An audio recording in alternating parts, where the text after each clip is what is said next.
evening, everyone, and thank you for joining us for our battlefield tours with Rob Woolsey.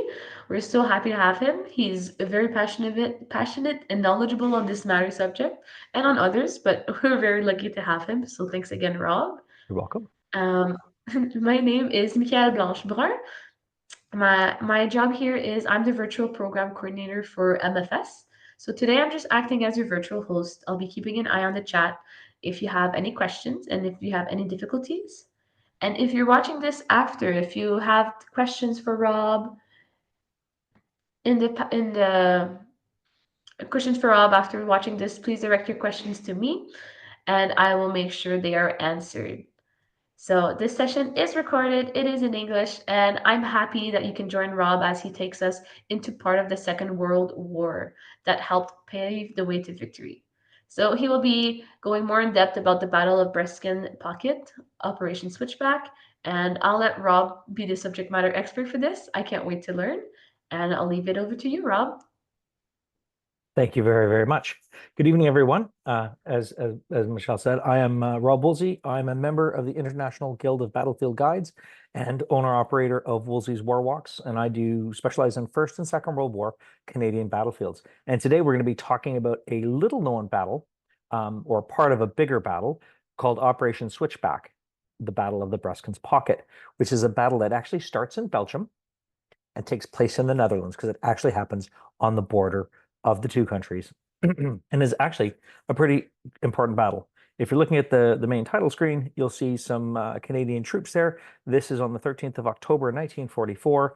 Those are Canadian troops from the North Shore Regiment being wounded soldiers being offloaded from what's called a British Terrapin amphibious truck. So it's basically a 3-ton cargo truck that they made amphibious. And so these play a pretty critical role in the battle, and we're going to see them later. So Military Family Services Europe is not affiliated with any of the products, companies, apps, anything named in this presentation, and they are not sponsored by, do not sponsor, do not endorse anything that I mention. This is just some of the places that I recommend and things that I suggest and places that I use as a guide. So we're going to talk a bit of, we had the bit overview, some recommended preparations, travel advisories, visas and security, some helpful hints, best places to say, the transportation. We're going to give you Operation Switchback, the Battle of the Scheldt, kind of a large overview of the battle, or this part of the battle, because the Battle of the Scheldt actually is a huge battlefield. We're going to talk about the first part of the attack, which is called the attack on the Leopold Canal. And then we're going to talk about the amphibious landings at Hoofdplaat. And then we're going to talk about clearing the Breskens Pocket itself, and then the battle ending. The tank in this picture happens to be an M4 Sherman 5 of the South Alberta Regiment, which took place and assisted in parts of the battle. So what country are we talking about? Well, we're talking about the Netherlands, and specifically Zeeland province. This is the province has a population of 391,000 as of January of 2020, and the main language in this area is Dutch. Interestingly enough, the main international airports closest to the area we're talking about is Antwerp International Airport, ANR, or Ostend Bruges International Airport. Again, they're both in Belgium, and they are the closest one. The closest Dutch airport is almost 3 hours away. The area is the westernmost and least populous province in the Netherlands and has been contested many times over the centuries, specifically in the 100 Years and 80 Years Wars. The province is also split in two by the Scheldt Estuary, and the area was badly damaged in the war and then later in the 1953 North Sea flood, which led to many of the protective barriers that are along the coast of the Netherlands today. The Netherlands is the ninth most expensive country in the world, and so its costs are higher than the average.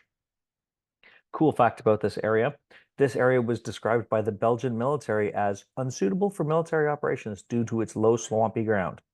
The other interesting cool fact is that this battle was mostly fought from east to west, contrary to the rest of the Northwestern Campaign in Europe, which was fought from west to east. So Zeeland has generally got a mild climate with really wet, cool winters and fairly warm, dry summers. Quite pleasant. It's very much Northwest Europe. The best time to travel is the end of April to the end of October. Once you get past the end of October in this particular area, it can get very, very, very wet, which is why I always recommend a rain jacket. It helps break the wind and it keeps you dry because it might get very wet. And there's also, you need good footwear for walking. You really do. You're going down some tracks and trails and it's just safer to have good footwear. Always have travel insurance prior to visiting and traveling in Europe. You never know when something can go wrong. When you're on a battlefield, there are lots of things that are still dangerous about them. All the memorials and most places in and around are very, very child and actually pet friendly. And there are no city passes in this area. So there are travel advisories to the Netherlands. Please read them before you travel to any country. There are no EU COVID restrictions. They've all been lifted. There is no visa requirements from EU countries, but if you're coming from Canada, the 90-day stay maximum is what is allowed. So in this particular area, petty crime is a risk, but Zeeland is generally quite safe. But please realize that there are parts of the Netherlands that are subject to the risk of terrorism. Medical care. Well, there are two hospitals in the battlefield area. One is the AZ Zeno campus in Kanaka-Heist, and the other is the Zorgsam Anotis in Oostburg, the Netherlands. Those are the two hospitals kind of that are in the area. The emergency number is 112. Interesting fact, 112 and 911 will both work in Europe and in North America. They have a connection so that if you dial the wrong one, they will both work. And the closest embassy for Canadians is in The Hague in the Netherlands, which is about a 3-hour drive from this location. Helpful tips. Always dress for the weather. It's close to the sea, so the wind can come up. It can get quite chilly. There can be moisture in the air. Very important. Please do not climb on the vehicle monuments. That's exactly what they are. Some have ashes spread around them. Plus, being outside puts them in fairly rough conditions sometimes, increasing the danger to you. Please remember, when you're visiting battlefields, you're actually visiting people's homes. Remember that this is where they live and work, and to allow us to keep visiting and paying respect, you need to be conscious of the people around in their private property. In this case, the battle areas are well cleaned up after the war, but it's still wise not to touch any war remains you might find, as over time they become more dangerous and more unstable. In this area in particular, there's a large number of German Atlantic Wall defenses that are still intact. And while they're cool to see, you do need to be careful. They can become dangerous because it has been 80 years. Always have good footwear. The towns are paved and sometimes with cobblestone, but in the villages and the surrounding areas, the pathways are definitely more rugged. So there's two areas that you can stay to do this tour. The first one is Bruges, Belgium, has a great deal of accommodation. It's only 23 minutes away from where the 7th Infantry Brigade attack took place by car, but it is farther and in the opposite direction to the main attack from the 9th Canadian Infantry Brigade. Théroussen has hotels, and there are some inside the battlefield area in some of the local towns. They're generally smaller and not chain type hotels. And this is a great place when you want to see the main action and actually kind of do the main focus of Operation Switchback is to stay more in the eastern part of the battlefield. There are only local taxis in the local towns. There's no rideshare services. I always recommend tour guides. There are many. One I always recommend is the Guild of Battlefield Guides, which I'm a member of, and they have a huge list of guides that do tours. But I'm also, again, available for possibly doing tours and making that happen for you. It's important. Battlefield tour guides give you not only the locations, some of which you can find on Google Maps, but also gives you the context, the stories, and the details more so than just trying to figure it out on your own. Always a good idea when you're in Europe and you're renting vehicles, if you're flying in or traveling, have an international driver's license. It is a great tool in some countries, France and Greece in particular. It's actually a requirement to rent a vehicle. So we are going to talk about Operation Switchback, the Battle of the Scheldt. The city of Antwerp was liberated on the 4th of September 1944, and its vital port was captured intact, which was critical as the Allied efforts in Northwest Europe were still being supplied over the Normandy beachhead. The problem was that the British units that liberated Antwerp paused and then failed to clear the banks of the Scheldt Estuary, the waterway leading to the port. Originally, it was a low priority until the end of September, originally it was a low priority in September 1944, but by the end of the month, it had become a major priority for the 1st Canadian Army because the Operation Market Garden had failed to get the Allies across the Rhine and around the Westwall Siegfried Line defenses.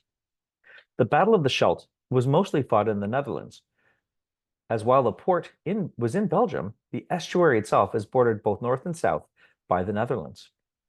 The area where the battle took place was considered unsuitable for military operations that is low polder country, wet and marshy, and easily flooded.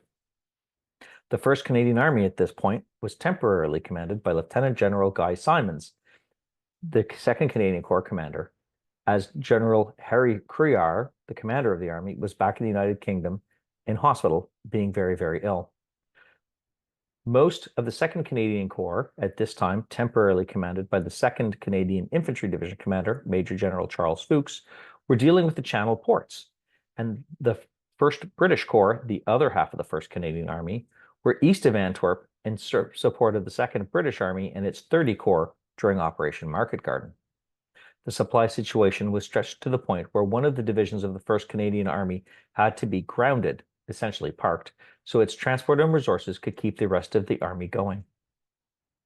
The actual first attempt to cross the Leopold Canal occurred on the 13th and 14th of September 1944 by units of the 4th Canadian Armored Division, commanded by Major General Harry Foster, and it was the Algonquin Regiment from Ontario, which their attack ended in failure and very high casualties. On the 15th, after this failure, directions changed and the 4th Canadian Armored Division pressed eastward, bridged a canal called the Diversion de Lis, just above Eeklo, driving just to southwest of Antwerp and into the town of Touzeren by the 30th of September. The 3rd Canadian Infantry Division did not have much time to move from its action at Calais, Operation Undergo, on the 1st of October to get into position for its very next action on the 6th of October, which was going to be Operation Switchback, the southern part of the Battle of the Scheldt. So this map here kind of shows you the southern half of the Battle of the Scheldt battle and the units that are in place. So it actually happens that the operation or the Battle for the Scheldt has 3 different areas. There is the Bresken pockets we're talking about today. North of the Scheldt, where the 2nd Canadian Infantry Division fought, is one other area. And then the 4th Canadian Division not only is holding and helping pin part of troops in place, but then they move up and liberate Bergen-op Zoom. So they all happened at the same time and over huge distances in a very wet and terrible time of year. The 3rd Canadian Infantry Division under Major General Dan Spry used the 7th Canadian Infantry Brigade to attack across the Leopold Canal on the 6th of October, 1944. It was given this task and launching at the same time as an amphibious landing was going to attack on the other side of the Scheldt Estuary in order to begin clearing the estuary of defenders. The attack across the Leopold Canal was commanded by Brigadier Jock Sprague, who had commanded the Queen's Own Rifles on D-Day, and took place between the villages of Moorhuis with the Regina Rifles, with a company from the Royal Montreal Regiment, replacing one of the Royal Regina Rifles ones so they could gain combat experience, and by Oosthoek by the Canadian Scottish. And what's interesting about this is that they used 27 Wasp flamethrower carriers, which is a Universal or Bren carrier with a Canadian-made flamethrower in it, to lay fire down on the German-held bank from where the divergence of the Leopold Canal and the Diversion de Lis meets. And so it's actually the town of Struerberg, as you can see on this map. That's where the flamethrower attack took place. And they fired flame across onto the far bank. The attack began at 5:30 in the morning, and the Canadian Scottish made it across there with their assault boats without any trouble. The Regina Rifles, though, had mixed success, with the company from the Royal Montreal Regiment making it successfully across, while the other company, a Royal Regina Rifle unit, faced German fire. Reports from the battle said that it actually hesitated and they could not make its own crossing, later crossing where the Royal Montreal Regiment had. Now the 7th Brigade had 2 small bridgeheads across the canal, and the engineers built what's called a Kapok bridge. Basically, it's a canvas pontoon footbridge about 55 centimeters wide. to support the infantry and bring other weapons and equipment across. The Royal Winnipeg Rifles crossed on the night of the 6th and 7th of October in the Canadian Scottish sector to reinforce. The Canadians held, but the battlefield was best described as terrible or awful. The ground was waterlogged. It had been a very wet fall and surprisingly was only going to get worse. And so the trenches that the men were able to dig were only allowed to be about a foot deep because they filled with water so fast, and the area was flat and covered with so much German fire that movement in daytime was all but impossible. Add to that a costly German counterattack and attempts to enlarge the area meant that Canadian casualties were significant. The Regina Rifles reported 250 casualties in 6 days. But advance the Canadians did, with the Royal Winnipeg Rifles linking the two bridgeheads on the 9th of October, and by the 12th of October, the Canadians shifted the line to their left to deepen, but make the area a little bit narrow, and aid in bridging the canal with Bailey bridging, which is a rapidly assembled bridge on the road at Struberg, now the N410, which was completed on the 13th, along with the Royal Winnipeg Rifles making it to the southern edge of the town of Ida. Once the bridge was done, tanks of the British Columbia Regiment, belonging to the 4th Canadian Armored Division, crossed and helped secure the area and support the worn and tired infantry. It was a costly 7 days, with the 7th Canadian Infantry Brigade suffering a total of 533 casualties, including 111 killed. So if you look at the map quickly, you can see that's where the two canals are. The Leopold Canal is to the north and the Canal de Diversion is to the south. And they attacked across a fairly narrow area, but they were attacking into some heavily flooded areas and literally on the border of the Netherlands and Belgium. So the Leopold Canal battlefield then and now. So the top photo is the Bailey Bridge over the Leopold Canal with an artillery observer platform in the background to allow the artillery observers to get up, because there's pretty flat ground, so they could have a better view. That is one of the bridges at Stuarburg that they had to build to get tanks across. The other Bailey Bridge you see in the photo is the Bailey Bridge Leverberg, which spans the Leopold Canal, and it was built during the battle. Originally, this is roughly where the original Kapok Bridge was put in, and you can actually still walk across this Bailey Bridge today. To give you a perspective of what the Wasp flamethrower attack was like, the bottom right-hand photo is the Canadian Wasps firing across the Leopold Canal. Now, it is not an actual battle photo, obviously, because they're firing across. It's a demonstration to show and practice and see how the attack would work. As I said, the Wasp is a Canadian-made flamethrower in a Bren gun or universal carrier that was used by the infantry. Now, the bottom is the Canadian Memorial at Ede. There's a universal carrier there. There's also a memorial to when the Queen returned, and all the units that fought in the battle in that area are also mentioned on it, and it's literally right just off the highway in the town of Ede. There are many places you can actually see outside of the Bailey Bridge where the Kapok Bridge is. Adagem Canadian War Cemetery is just southeast of the crossing point and is the commemoration point for 848 Canadians with a total of 1,109 burials, most of which are the Canadians from the 3rd Infantry Division that fell during Operation Switchback, although there are some that fell in other areas that were brought in. So you can choose to visit the fallen at this location because that's where most of the casualties are commemorated today. The 9th Canadian Infantry Brigade's landing. The 9th Canadian Infantry Brigade, under Brigadier Jim Rockingham, were boarding their amphibious vehicles to perform their attack on the estuary across a river called the Backram, while the 7th Canadian Infantry Brigade was fighting to the south. The men of the Highland Light Infantry and the North Nova Scotia Highlanders were loaded into landing vehicle tracks, otherwise known as buffaloes, which are tracked amphibious carriers, and terrapin amphibious transport vehicles of the 5th Assault Regiment Royal Engineers of the 79th Armored Division, and they boarded near Ghent on the evening of the 7th of October.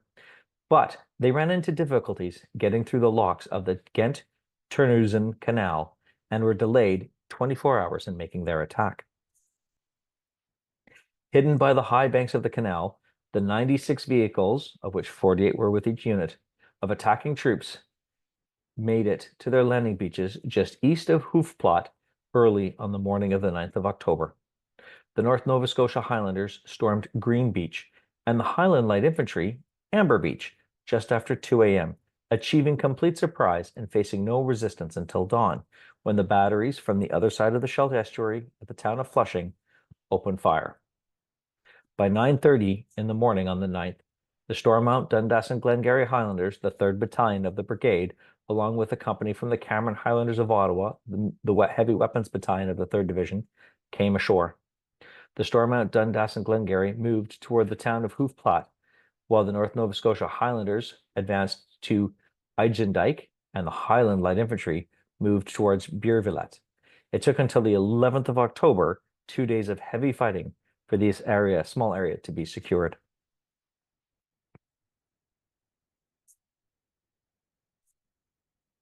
The landing area today. So the photo on the very left-hand side, those are buffaloes, amphibious vehicles, and they're taking Canadian infantry to Amber or Green Beach on the day of the assault itself. It's a later day photo, so those men are more than likely Stormont, Dundas, and Glengarry or Cameron Highlanders going across, because those are reinforcement waves, because you can tell it's a daylight photo. And they're leaving from the town of Tenusern. On the right of it is Buffalo and Terrapin vehicles with men of the 8th Canadian Infantry Brigade when they came to reinforce on the 13th of October. And that's them coming in on the landing beaches. Again, the Buffalo is on the right-hand side and the Terrapin is on the left. Bottom, you've seen that photo earlier. That's the Terrapin offloading some of the wounded from the North Shore action. As soon as they landed, they started moving inland and started suffering casualties right away. And those are some of the wounded being evacuated off of the beachhead. See there. And beside it is the 9th Canadian Infantry Brigade Memorial to the landings. Mostly by, this memorial specifically mentions the Highland Light Infantry and the North Nova Scotia Highlanders. Today, there's a memorial at the landing location where the Highland Light Infantry landed. Where the attack, there was another subsequent attack by the Algonquin Regiment at a town called Isabella later in the action. And there's a monument to them and their attempt to make contact with the 3rd Canadian Division. It was their second attempt in this battle and it failed. Outside of Rejoignez, there's a memorial to the 37 British and Canadians. The Canadians were men of the 7th Canadian Infantry Brigade Company, Royal Canadian Army Service Corps, when the Churchill Crocodile flamethrower tank exploded. What's interesting about this part of the battle is also at the landing site, the beginning of a liberation route trail, starting here and eventually leads you just to the outside of Zeebrugge. So the liberation route is something you can download and you can follow different points, and they have different markers marking different parts of the battle. It's something that I've used several times for reference points, and they're pretty good, and they also give you some context. Clearing the Breskens pocket. Major General Dan Spry now changed the plan, as originally the 8th Canadian Infantry Brigade under Brigadier James Roberts was supposed to move inland behind the 7th Canadian Infantry Brigade on the Leopold Canal front, but he chose to reinforce success of the 9th Infantry Brigade with them instead of the 7th. On the 10th of October, the plan called for a route to be opened by the 4th Canadian Division's Algonquin Regiment at Isabella on the 9th and the 10th, but as I said, it failed, and so the men of the North Shore Regiment were landed on the beachhead on the 11th of October, followed by the Queen's Own Rifles and the Régiment de la Chaudière coming in on the 12th, and they took up the inland side of the bridgehead. So on this map, they were attacking actually in the southern sector of the battlefield. On the 14th of October, the 10th Canadian Infantry Brigade under Brigadier James Jefferson of the 4th Armored Division, who had been holding the line since their failed attempts in September, began an advance across the canals with the Argyll and Sutherland Highlanders and the Algonquin regiments again, making contact eventually with the 17th Duke of York's Royal Canadian Hussars, the reconnaissance regiment of the 3rd Division, and the Queen's Own Rifles. The 7th Canadian Infantry Brigade had made scant progress, but on the 16th finally took the town of Ede, and they were replaced by a British brigade from the 52nd Lowland Division on the 18th of October. The 8th and 9th Canadian Infantry Brigades pressed on, with renewed attacks on the 21st of October by the Stormont, Dundas, and Glengarry Highlanders against the town of Breskens itself, which fell by midday, and the Highland Light Infantry attacked Schoondijk, but it took until the 24th for them to clear it of Germans. The North Nova Scotia Highlanders moved against Fort Frederick Hendrick, the remains of a ancient fortification on the coast. But they were repulsed. They planned a second attack on the night of the 24th and 25th of October, but soon discovered that it was nearly empty of defenders and quickly stormed and occupied it. The 7th Brigade, who had been pulled out of the line and refreshed and rested, re-entered the line, this time in place of the 9th Infantry Brigade, who needed a pause, and they attacked towards the town of Cadsland and captured it on the 29th of October. The 8th Brigade had a slow advance toward the town of Oostburg, losing its acting brigade commander on the 17th. Its actual brigade commander had been sick, and its temporary brigade commander was killed going forward to visit one of his units. But the town was eventually captured on the 26th of October by the Queen's Own Rifles. And the Regiment de la Chaudière reached, on the 29th of October, the town of Zwieseland, pinning the remaining defenders inside a small area. So, what does this area look like today? Well, in the town of Oostburg, at the town hall, there is memorials to the Queen's Own Rifles, and it's got the men who were killed in that battle and the story of the town of liberation. The Allied Soldiers Memorial, as it is named, is near Idsendijk. There's the name of the 37 British and Canadians that were killed, which was near this spot when that Churchill Avery tank exploded. And the Canadians are all Army Service Corps guys. So it shows you how dangerous life can be. One of the other interesting things is the Hickman Bridge. The bottom two photos, the then and now, is named for Sergeant J.L. Hickman, who was mortally wounded in the final stages of the battle. They had to make many, many Bailey bridges over the course of the battle because there's many waterways. I know it sounds shocking that the Netherlands is wet, but they had to, and it was a big challenge for the Canadian engineers. Along in this area as well, there are several airplane crash sites that are commemorated, as well as a V2 impact rocket site because the one was launched and fell in this area.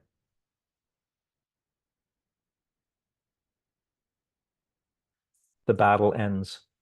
The German defenders fell back and shortened their lines on secondary defenses, and the fight was not done. But the Canadians only took a brief pause before the final phase began. The 9th Infantry Brigade that had been withdrawn and replaced by the 7th Brigade, whose rapid advance had shocked the Germans after some tough fighting had captured Cadsland. Over the next 2 days, the 7th and 8th Brigades continued to advance and reduce Germans, liberating the town of Knock and Sluis on the 1st of November. At this point, Operation Switchback effectively ended on the 2nd of November, when the area around Heist was liberated. But the final push by the 17th Duke of York's Royal Canadian Hussars took Zeebrugge on the 3rd of November, and officially, in the war logs, the battle ended. And one of the comments in the war diary right after saying Operation Switchback ends was somebody's put in the margin, "Thank goodness." So what's interesting about this is, of course, once they pushed, they took Kanaka Heist, Zeebrugge, cleared the Leopold Canal, and the 3rd Canadian Infantry Division earned a nickname from Field Marshal Montgomery, the commander of the 21st Army Group, and he used a play off the 7th British Armored Division's Desert Rat name, and he named the Canadians of the 3rd Division the Water Rats, much to the displeasure of many of the Canadian commanders. But this was actually the second of 3 amphibious assaults that the 3rd Canadian Infantry Division was going to launch major amphibious operations over the course of the war. So what do we see at the battle ending today? Well, the first is the Kanaka Heist Liberation March. It happens every single year. Canadians participate, and it's the Liberation March, essentially following the 9th and 7th Canadian Infantry Brigades as they move towards the liberation of Kanaka Heist, visiting different towns and sites and their memorials. Each town has a memorial to their own war dead, the fallen, the resistance, but there are many. You can visit Canada Square and Knock. Many towns and squares have places or roads named for Canada, and it's very, very common through most of Belgium and the Netherlands. There's a Canada Square or Canada Platte. There's Canada Weg. They're quite significant, and this one here happens to be in the town of Knock. or Kanaka, sorry. Zeebrugge Liberation Memorial is actually not far from the First World War Zeebrugge Memorial to the Zeebrugge raid from April of 1918, which was a fairly famous First World War raid on the facilities there, because of course Zeebrugge, it leads into Bruges, and it's another big, fairly large port. And of course, you can always go back and visit the Adigan War Cemetery, where those 840 Canadians are commemorated. One of the other interesting things, especially in this area, in the northern part of the battlefield, there are a lot of German fortification remains. There is bunkers, radar station, trench works. There's a significant amount of them as you're driving through, and they're actually quite well marked. Some of them are just on the side of the road. They're all over the place. Some of them are Atlantic Wall, some of them are inland defenses. Just outside of the town of Kanaka, there's also a marker indicating distinguished conduct medal for a Canadian. It's rough. It's on private property, so it's getting to it's kind of hard. But there is actually you can actually be roughly in the area where a distinguished conduct medal action took place, and it's known to have taken place there.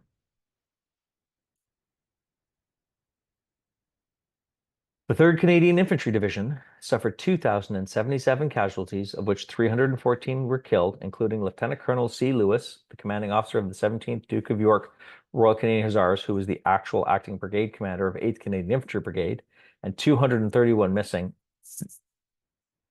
The German losses were significant, but unaccounted for, because the Germans lost count. But about 12,000 Germans became prisoners of war to the 3rd Canadian Infantry Division during the operation.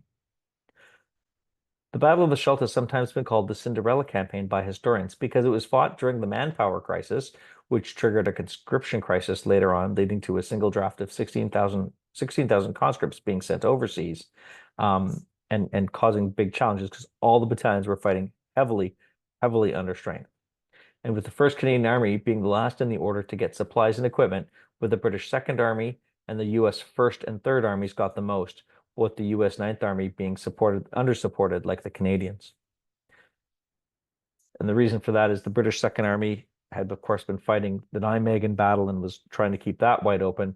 The 1st U.S. Army was attacking Aachen, and the 3rd U.S. Army was under command of General George S. Patton, who liked to scream and have a lot of supplies because he wanted to charge right into Germany.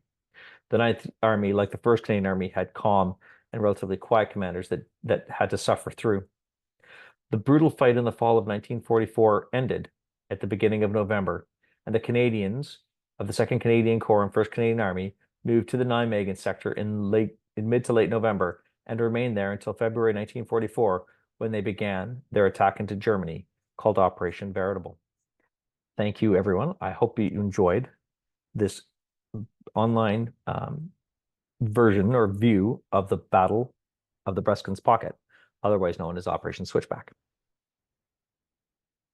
Thank you so much, Rob. I'm happy to learn more about it too because Kanaka Heist March is coming up soon, as you mentioned, and I know there's a couple of people in my area that are going to be participating, so it's nice to hear more about it. I'd like to thank everybody for your time. Thank you, Rob, so much. And thank you, everybody, for joining us as well, whether it was in live or watching the recording after. Thank you, everyone. Thank you. Have a nice night.